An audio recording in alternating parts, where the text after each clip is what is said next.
Hi மக்களே, ஓம் சாய்ராம். நான் நிறைய வாட்டி சொல்லியிருக்கேன்.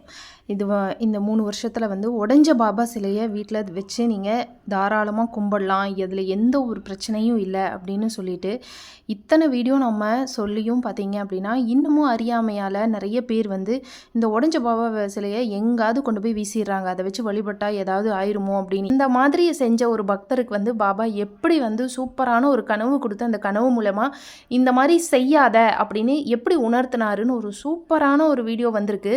மறக்காமல் பாருங்கள். நான் அந்த லிங்க்கை உங்களுக்கு கீழே கொடுக்குறேன், பாருங்கள். அண்ட் ரொம்ப முக்கியமாக இப்போ ரீசெண்டாக பில்லி சூனியம் பண்ணிட்டாங்க எங்கள் குடும்பத்துக்குன்னு சொல்கிறீங்க. தயவு செய்து இதெல்லாம் நம்பாதீங்க. பாபாவை கும்பிட்ற யாருக்கும் இது வராது. முதல்ல பில்லி சூனியம் இதெல்லாம் உண்மையே கிடையாது.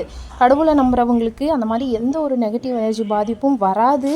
ஸோ இந்த மாதிரி விஷயங்களையும் பரிகாரத்துலேயும் போய் தயவு செய்து செலவு பண்ணி நம்பி ஏமாறாதீங்க. யாராலையும் யாருக்கும் எந்த ஒரு சூன்யமும் வைக்க முடியாது. நீங்கள் வீட்டில் ஆரத்தி பண்ணி பாசிட்டிவ் எனர்ஜியை க்ரியேட் பண்ணி பாபாவை வழிபட்டுக்கிட்டு வந்தாலே போதும்.